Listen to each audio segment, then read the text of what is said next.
கர்த்தருக்குள் பிரியமானவர்களே, செப்டம்பர் 23 இன்றைய பணித்துளிகளின் தலைப்பானது நற்பெயரை தெரிந்து கொள்.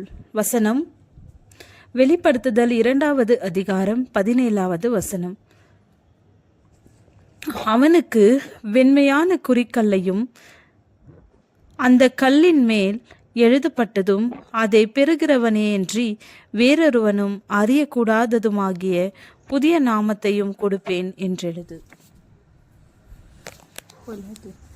நாம் வாழ்க்கையினூடாக கடந்து சொல்லும்போது 3 பெயர்களால் அழைக்கப்படுகிறோம். ஒன்று, நமது பெற்றோர்களால் நமக்கு கொடுக்கின்ற பெயர். 2வது, பிறர் நமக்கு கொடுக்கின்ற பெயர். அது நமது மதிப்பு, மரியாதை. 3வது, நாம் நமக்கு கொடுக்கின்ற பெயர். அது நமது குணாதிசயங்கள். பிறர் நமக்கு கொடுக்கின்ற பெயர் மிகவும் கவனத்தில் கொள்ள வேண்டிய ஒன்று. அது மிகவும் முக்கியம் வாய்ந்தது. இதை குறித்து சாலமோன் ஞானி எழுந்துபோடு, திறந்த செல்வத்தை பார்க்கிலும் பெயரை தெரிந்து கொள்வதே மேல் என்று எழுதுகிறார். நற்பெயரும் புகழும் ஒரு மனிதனுக்கு முக்கியமாயிருந்தாலும் அதைவிட ஒரு மனிதனுக்கு நற்குணம் மேலானது. அந்த பெயரை இயேசுவானவர் நமக்கு தருகிறார். அவர் பெர்கமோ சபையில் உள்ள கிறிஸ்தவர்களுக்கு எழும்போது அவர்கள் நற்கிரியைகளை கண்டு பாராட்டுகிறார். ஆனாலும் அவர்களிடத்தில் சில குறைகள் காணப்பட்டன. அதற்காக அவர்களை கண்டிக்கிறார். இறுதியில் ஜெயங்கொள்கிறவன் எவனோ அவனுக்கு புதிய நாமத்தை தருவதாக வாக்களிக்கின்றார். ஏன் இயேசுவானவர் வெண்மையான கல்லை வாக்களித்திருக்கிறார் என்பதின் அர்த்தம் நிச்சயமாக நமக்கு தெரியாது.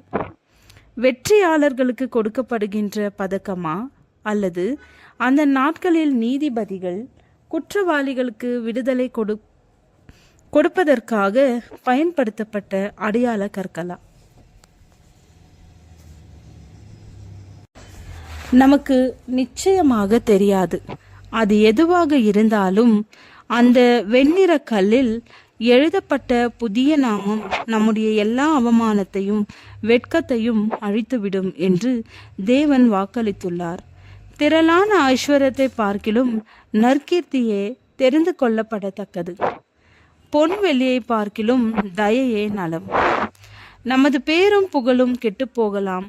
நமது குணாதிசயங்களும் சரி செய்ய முடியாத அளவிற்கு காணப்படலாம். மற்றவர்கள் உன்னை எப்படி அழைக்கிறார்கள் என்பதும் நீ உன்னை எப்படி அழைக்கிறார் என்பதும் முக்கியமில்லை. தேவன் உன்னை எப்படி அழைக்கிறார் என்பதுதான் முக்கியம். அந்த பெயருக்கு இசைவாக உன் வாழ்க்கை அமையட்டும். நீ கிறிஸ்துவுக்குள் ஜீவிக்கிறாய் என்பதை உன் குணாதிசயங்கள் வெளிப்படுத்தப்படும். ஜெபம். பிதாவே, நீர் சொல்கிற விதமாக நான் இருக்க உதவி அருளும். உம்முடைய குழந்தையாக வாழ உதவி செய்திடும். ஆமேன்.